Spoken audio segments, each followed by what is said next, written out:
seu nome, por favor?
Sobra para Zanata, pode marcar, ajeitou, invade pela direita, demorou, prefere para o centro, executa para Roberto Dinamite, matou o peito, Anderson,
Não tinha entendido ainda o Concílio Vaticano II que a igreja deve estar presente no mundo. Jesus fala, compara, né, com o fermento na massa. Fermento é um elemento menor mas que é capaz de levedar a massa. A igreja é fermento na massa. Jesus compara também, a igreja tem que ser o sal da terra. Sal é alimento, né? Em relação à comida, é uma pequena parcela, mas, no entanto, dá o sabor ao alimento todo. Jesus que fala isso, você deve ser a luz do mundo. Muitas vezes, as pessoas andam nas trevas e você tem que iluminar o caminho certo, porque senão vai enveredar para o caminho da perdição, caminho da violência, caminho da injustiça, caminho da desigualdade, né? Quando nós somos irmãos e irmãs todos. O Concílio Vaticano II, que ele começa em 62 pelo Papa João XXIII e é concluído pelo Papa Paulo VI, ele dá à Igreja uma possibilidade de descentralizar o poder que até então estava na mão dos religiosos, somente daqueles que eram ordenados, padre, bispo, cardeal e até chegar ao Papa. A partir daí, do Concílio Vaticano II, a Igreja ela descentraliza as suas ações pastorais. E aí a gente começa a observar um movimento mais pedagógico da Igreja. Porque antes do Concílio Vaticano II, a Igreja ela tinha uma missão de evangelizar, somente de evangelizar. A partir daí ela passa a pensar as questões sociais. Como é que ela pode trabalhar junto com essa questão religiosa, pensando nas transformações sociais. E nisso Dom Valdir ele se destaca entre os nossos bispos da Igreja Católica. Claro que não existia somente Dom Valdir, mas Dom Valdir aqui na região ele se destaca. E quando você coloca a opção preferencial pelos pobres, isso é uma outra lógica do catolicismo. E aí a gente está falando mais de uma região específica, que é o catolicismo latino-americano. Então, a partir daí de Medellín e Puebla, é que a gente tem isso nos documentos da igreja. Primeiro, em 68, em Medellín, e em 79, em Puebla. Antes disso, era mais um trabalho assistencialista da igreja. Aí você tinha muitos trabalhos assistenciais, em hospitais, em asilos. Só que, a partir desse momento, esses trabalhos, eles chegam até as comunidades. E aí a gente não pode esquecer das comunidades eclesiais de base. Nós vimos então uma igreja que nasceu no meio dos pobres. E a comunidade eclesial de base era uma expressão muito concreta dessa opção que a igreja fez pelos pobres. Ir para o encontro, para a periferia, ir ao encontro daqueles que estavam se organizando para defender os seus direitos. Essa comunidades eclesiais de base era primeiro dar a voz ao próprio pobre. Antes a gente só falava e ele obedecia. Não era falar para os pobres, não era fazer para os pobres. Tornasse uma igreja que fizesse pelo menos com os pobres e que eles tomassem consciência para poder haver a sua transformação. Quando Dom Valdir assume a diocese em 1966, eu sou um pouco fruto disso, eu vim parar numa paróquia de Santo Antônio que fazia parte das 5 paróquias existentes na cidade. E tem um processo muito interessante que eu acabei aprendendo depois, mas vivenciando, que foi o surgimento das pequenas comunidades. Porque antes, a estrutura da igreja era a catedral, as paróquias, e o bispo administrava esse conjunto. E o Dom Valdir, logo depois do Concílio Vaticano II, ao seguir essa linha de igreja comprometida, horizontalizada, missionária, ele foi criando redes de comunidade. Só que isso não vem assim tão rapidamente. É bom lembrar que o que nós aprendemos como cristão lá ainda na juventude? Quando a gente ia à igreja celebrar, volta e meia, a gente ouvia um comunicado de situações de enfrentamento ou de orientações que o bispo estava dando através das suas cartas.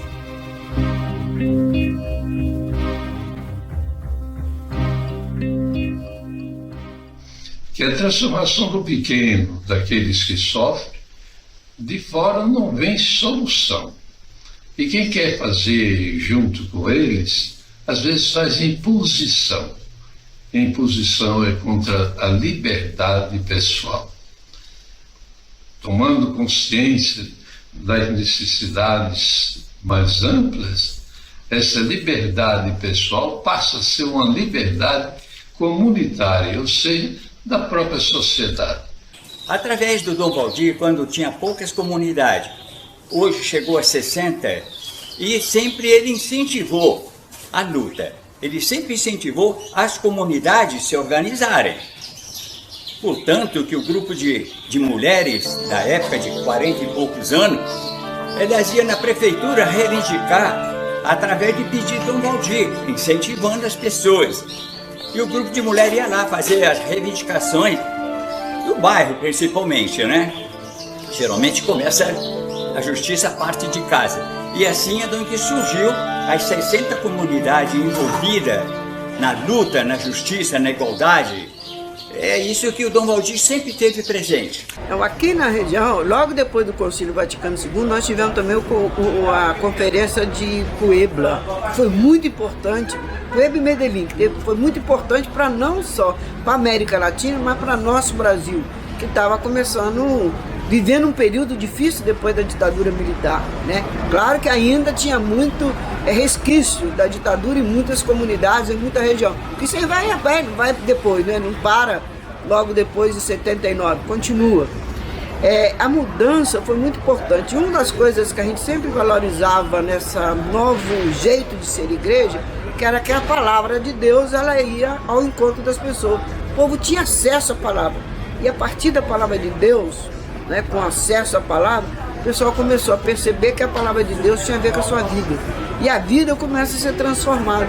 E as pessoas começam a ter consciência da transformação a partir não só da igreja, mas a partir da palavra de Deus que antes não tinha acesso. Essa acho que foi o grande mote, que ainda é a palavra de Deus que nos move enquanto cristãos que acreditam numa igreja servidora, missionária, discípulo. Até hoje nós fazemos esse trabalho a partir da palavra de Deus. Essa igreja das séries fosse uma instituição que a igreja descobriu depois sua opção, foi uma opção para expressar também a sua fé. Isso que é importante.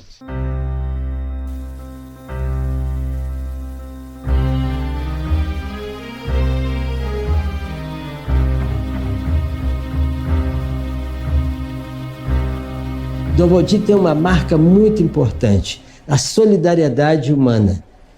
Ele começa a criar e reforçar uma rede de comunidades, por exemplo, onde tinha uma pequena capela, aquilo com incentivo dos padres, aquele espaço era transformado em comunidades. E isso coincide com um período muito forte, que eu vivenciei também, que as comunidades eclesiais de base. Aí você vai falar assim, mas a paróquia não era uma comunidade eclesial de base? Olha, o Dom Valdir, sabiamente, ele cria uma chamada paróquia única, daquelas dezenas de comunidades. E aí vira, sabe o quê? Vira uma rede de comunidades eclesiais que inclui a própria paróquia. Sobretudo a paróquia, ela vai ser muito solidária em alguns momentos de necessidade daquelas comunidades periféricas. Eu me lembro bem que eu fui várias vezes lá para o Bom Jesus, na região do Retiro, lá para Candelária, lá para Pinto da Serra, para celebrar, e já era uma comunidade eclesial de base já na década de 1970, que começa a aí surgir, eu me lembro muito bem, de um movimento contra a caristia. Era um período difícil, dificuldade do povo, tem alguns nomes de alguns leigos que começaram a discutir isso. Na parte da juventude começa a se falar de passe estudantil e no mundo operário. Até desmistificar um pouco, que às vezes a gente pensa que o Dom Valdir só tinha um olhar para o mundo do operário. Não, o Dom Valdir tinha um olhar para o mundo todo. É claro que ele entendia e sabia bem que a força estava na questão da força de trabalho, estava no mundo operário. E aí, essa rede de comunidade é tão forte que mesmo a gente sendo de comunidades distantes, a gente é chamado para quê? Para refletir a realidade do mundo operário. Aí eu pulo. Com 21 anos, eu sou admitido na CSN. No mesmo ano, onde eu vou parar? Dentro de uma comunidade, um conforto, para discutir oposição sindical. Como toda reunião da igreja, começa o seguinte: cada comunidade de base levanta, dá um informe, diz como é que está a situação na sua comunidade e fecha. É coisa rápida, de 1 minuto, 2 minutos cada um. Até que chegou uma senhora bem idosa, ela, lá na comunidade, se eu não me engano, da Água Limpa. Ela levantou e disse lá: na minha comunidade está tudo muito difícil, muita gente desempregada, o salário está muito baixo. E no final ela falou assim: mas nós resistimos, porque o pouco com Deus é muito. A frase comum da igreja: o pouco com Deus é muito. Só que lá na outra extremidade da mesa, lá na ponta esquerda, vamos dizer assim, tinha um sujeito que eu nunca tinha visto na minha vida, com um boné parecido com o meu, só que era marrom. Ele levantou, pegou o microfone: não, minha filha, o pouco é pouco mesmo. Com Deus ou sem Deus, pouco é pouco, e nós temos que brigar para não ser pouco. Pô, eu me assustei, né? Pô, que isso? Aí eu cutuquei o cara que estava do meu lado e disse: vem cá, quem é aquele cara lá que estava falando? Aí ele disse para mim: não, aquele lá é o bispo, é o Dom Valdir. Eu disse: pô, esse aqui é o bispo? Eu gostei. Muito bem. A partir daí, eu reconheci Dom Valdir como um líder dos trabalhadores.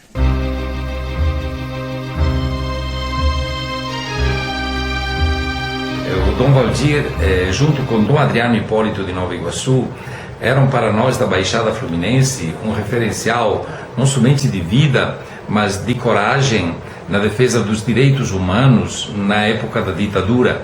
Eu cheguei em 72, na época do presidente Médici, talvez o período mais duro de toda a ditadura, né? Eu lembro que na Baixada Fluminense, inclusive nas nossas comunidades eclesiais de base, vez ou outra aparecia alguém, né, que assim procurava, através da gente, manter viva a chama da liberdade, da defesa justamente dos direitos humanos. Eram filhos de perseguidos e de pessoas que estavam, que eram exilados, não é? Eu lembro de um certo Davi, cujo pai era exilado na França, e que encontravam nas comunidades eclesiais de base um espaço, não é, e o ambiente para poder resistir e ao mesmo tempo passar aquilo que era possível, não é, naquela época, passar na dignidade e na defesa dos direitos da pessoa humana.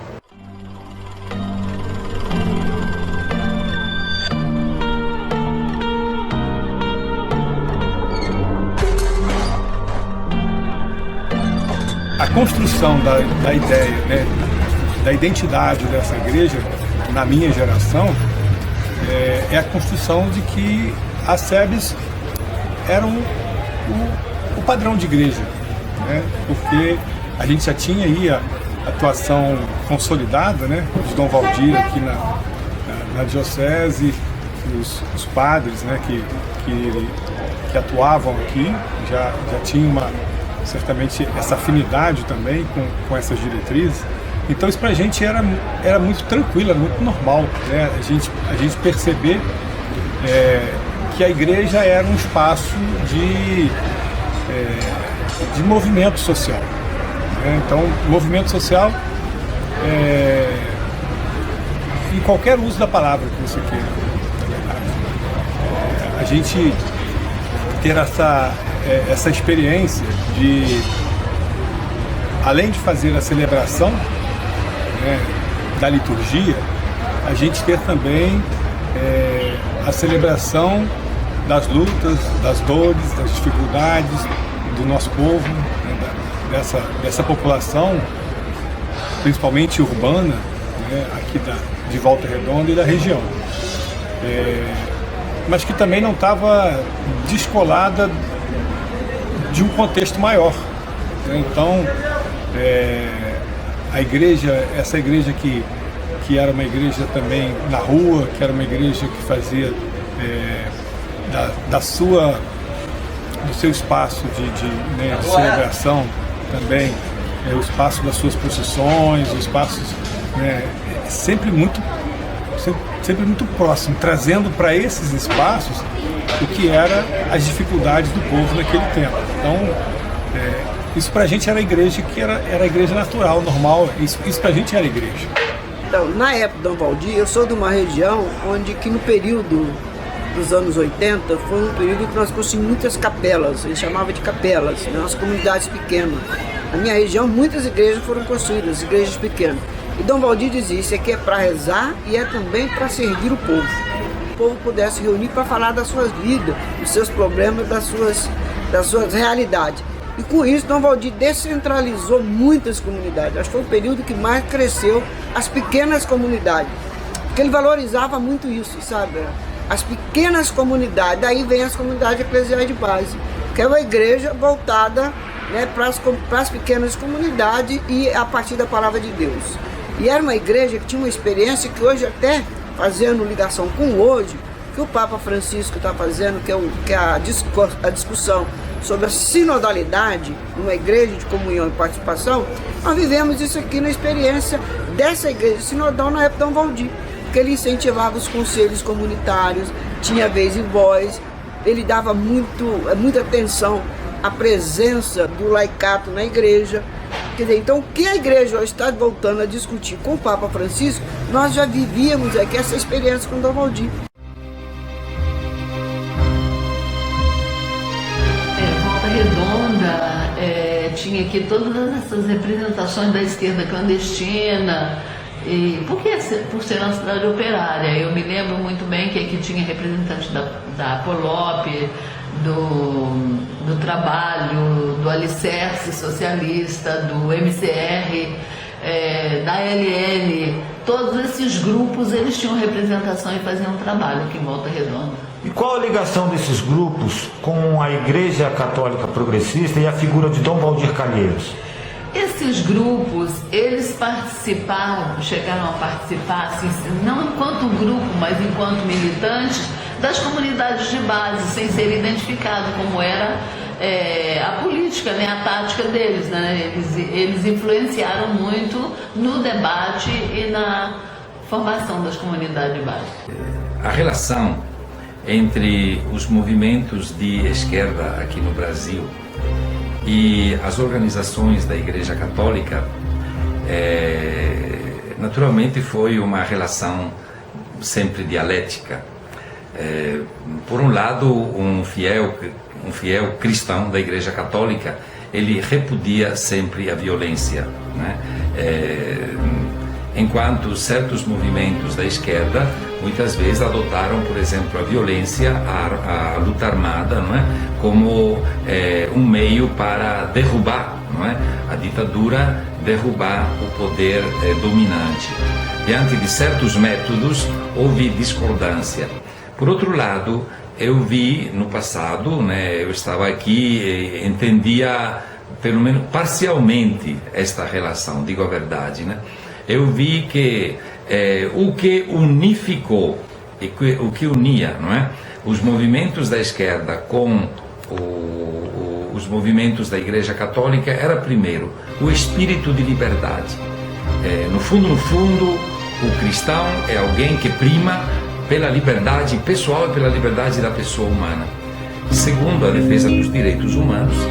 Tínhamos um alvo comum. Então, quando chegava a hora de juntar as forças, de sair na rua e de fazer manifestações, não é? E de tomar decisões, é claro que os movimentos de esquerda e movimentos de boa parte da Igreja Católica se juntavam e realmente conseguiam fazer valer a sua voz.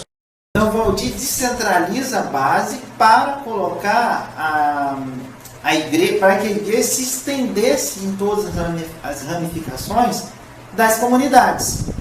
Mas, de certa forma, ele centraliza a hierarquia, ou seja, traz para a igreja o povo, por isso a igreja do povo, e ao mesmo tempo ele administra para que cada padre em sua paróquia coloca o evangelho como transformação da vida daquelas pessoas, ou como que as pessoas se enxergavam, as suas dificuldades, um amparo no evangelho.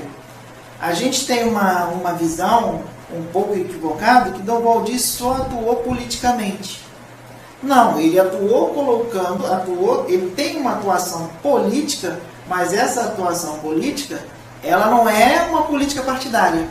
Ela é uma política que traz o evangelho para a ação humana. E dentro da ação humana, obviamente, nós temos a política.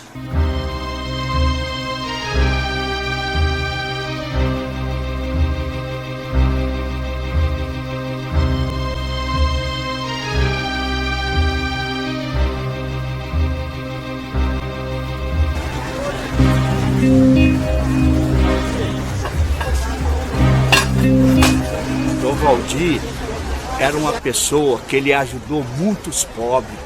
Na época da ditadura, ele ajudou muito o pessoal, entendeu? Ajudando o pessoal, sabe, a se deslocar, ajudando o pessoal a se esconder do regime militar, entendeu? Porque o regime militar perseguia muito certas pessoas que não eram a favor do regime militar.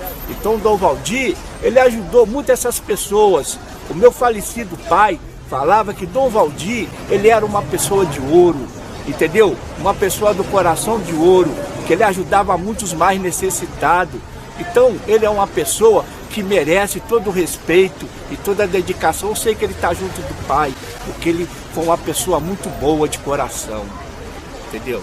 Então, eu acho que esse despertar de consciência que o Vaticano II nos trouxe foi de suma importância para o envolvimento da igreja, principalmente nas pastorais sociais. E falando de maneira mais específica das comunidades eclesiais de base. Evaldo, em citação no livro Brasil Nunca Mais, da editora Voz, Dom Paulo Evaristo Arnes, ele diz o seguinte: as angústias e esperanças do povo devem ser compartilhadas pela igreja.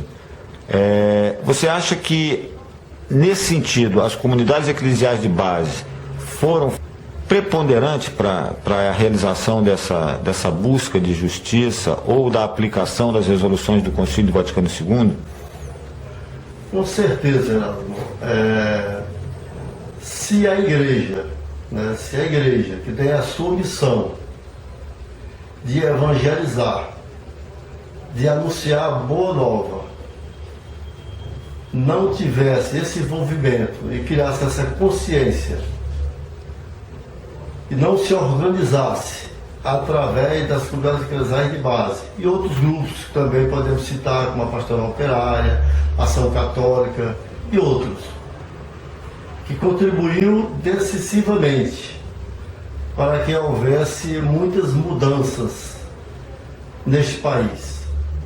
Inclusive, eu digo assim com bastante consciência, muitos sindicatos surgiram a partir de militância dos católicos, cristãos, envolvidos nessas pastorais e principalmente a comunidade eclesial de base.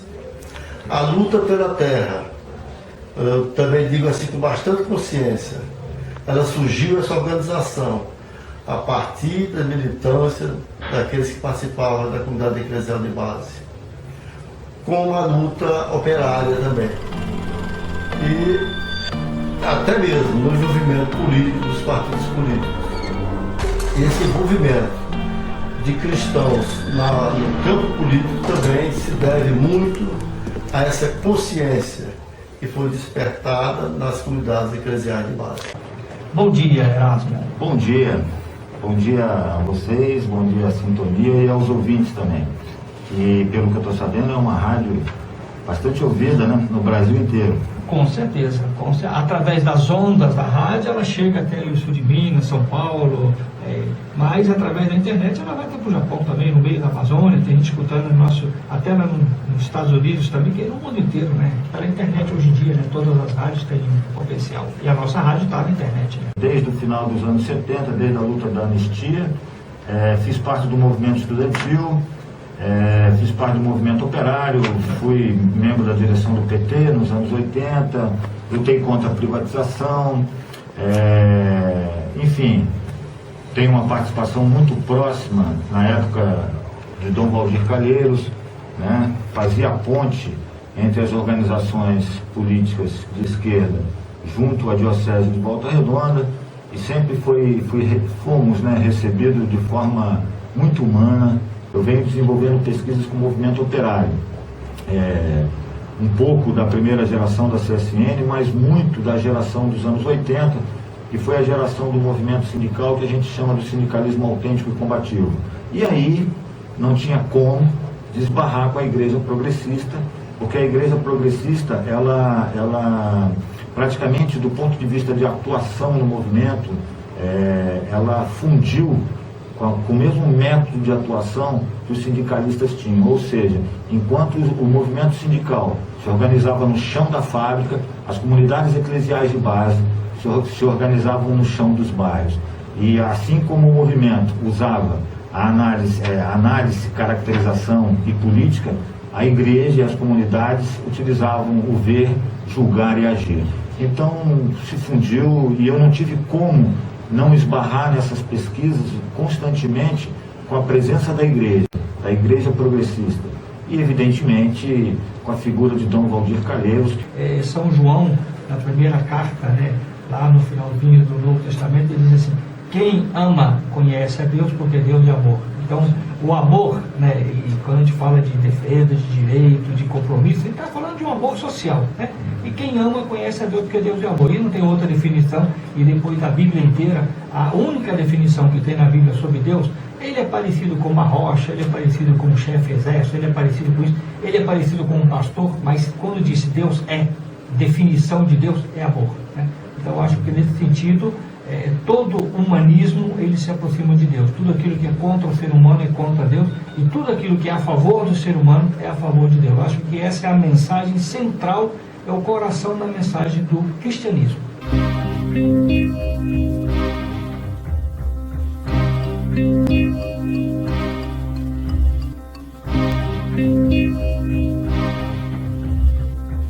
Na verdade, a gente sabe que o Concílio Vaticano II ele fez uma opção pelos pobres. A igreja fez uma opção pelos pobres.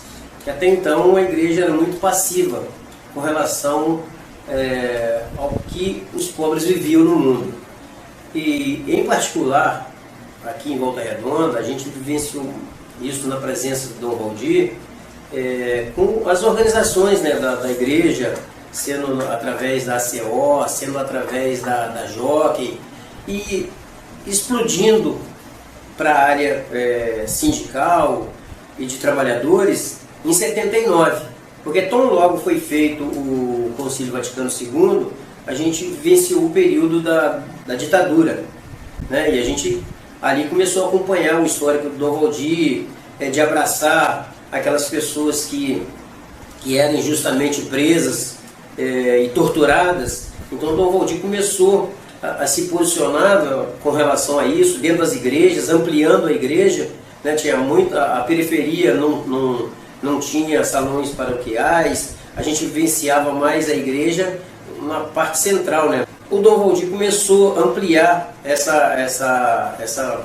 participação da igreja nas comunidades carentes, mostrando a importância que tinha da organização dos trabalhadores, da organização das mulheres, da organização das comunidades, para reivindicar os seus direitos, porque a maioria, Volta Redonda sabe que foi construída em torno da CSN, né, como o bairro Conforto, o Jardim Amália, Laranjal, o Jardim Paraíba, e a cidade foi crescendo desordenadamente, e ela foi crescendo para as periferias, onde o pobre chegava, não tinha espaço, ele montava o seu barraquinho lá, não tinha água, não tinha luz, não tinha asfalto, não tinha infraestrutura nenhuma.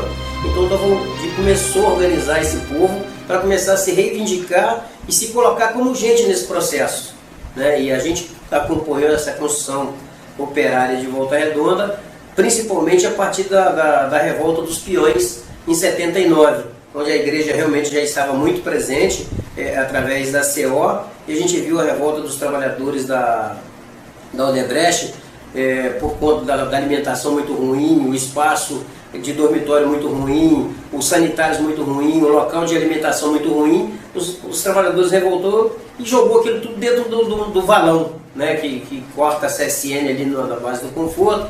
E aí a gente viu bastante mesmo esse crescimento da igreja, aí, através de Dom Valdir, Padre Normando, Jean-Pierre e outros, né, que ajudaram nessa organização operária. Foi inclusive a partir daí que nós começamos a nos preparar para fazer o enfrentamento, que o sindicato da construção civil da época não correspondeu à altura daquela revolta dos trabalhadores. Eles não conseguiram incorporar aquela luta. Então nós, que estávamos começando a construir uma oposição sindical, nos fortalecemos através daquele movimento para que a gente pudesse fazer a retomada do movimento sindical de fato e de direito. O CEP saía de uma greve muito forte, foi uma das primeiras entidades, né, categorias a romper, né, com a ditadura e fazer uma greve importante. E isso deu uma organização de base muito forte. Na greve dos peões, eu me lembro bem que nós estávamos na Igreja do Conforto fazendo a celebração ecumênica do Dia do Professor, naquela semana do dia 15, quando alguns peões entraram igreja dentro gritando que pedindo socorro, que estavam destruindo tudo no barracão que era em frente à igreja, do outro lado da rua, na CSN, porque a comida estava estragada.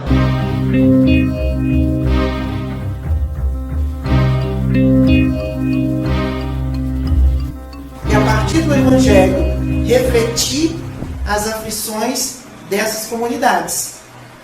Por isso a expansão dessas comunidades. Porque até então, isso era debatido somente dentro do templo religioso. E é um espaço também, eu acredito, que isso foi uma cartada que eu estou colocando da Igreja Católica no continente latino-americano. Porque o continente latino-americano sempre passou por esse questionamento e até um pouco a Igreja competindo com os movimentos mais de esquerda. É para que, como se a Igreja abraçasse esse campo assim, moderado.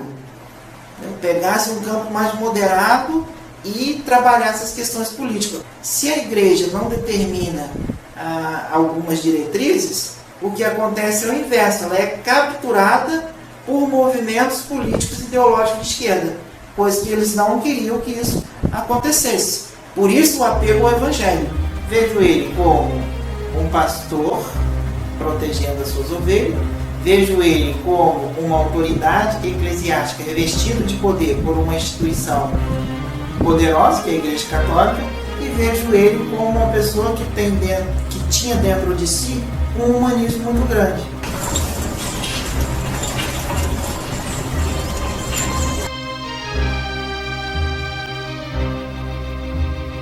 Eu não tenho dúvida nenhuma que Dom Valdir foi um dos grandes humanistas que passou nessa terra até o momento. Ele, independente do cidadão dele conhecer, não conhecer, saber da luta, se era da luta, se não era da luta, mas ele pegava todo mundo como se fosse colocar no colo, ouvia. Ele nunca perguntou se a pessoa era católica, se a pessoa era cristã, se era ateu, se acreditava em Deus, se não acreditava em Deus. mas ele foi sempre uma pessoa focada no ser humano, na melhoria da qualidade da pessoa como ser humano. Então essa preocupação com Dom Valdir, com as pessoas, era uma coisa extraordinária. Talvez, na minha concepção, pode ter havido um humanista tão grande quanto ele, maior do que ele, acho que não existiu.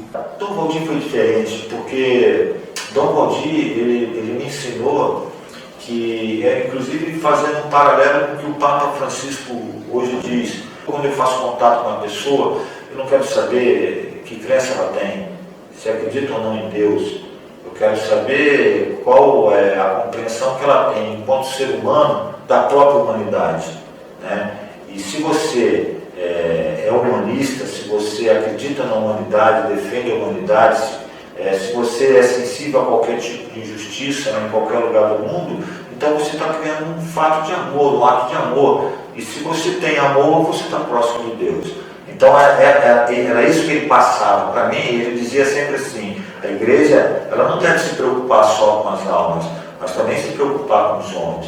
Isso era muito interessante. Tanto que a minha relação com o Dom Valdir foi se aprofundando. Eu acabei sendo não só companheiro de luta, mas também amigo dele, porque ele sempre tinha um abraço carinhoso, né? E eu lembro que eu me sentia muito sem jeito de chamar de bispo, né? Para mim era meu companheiro.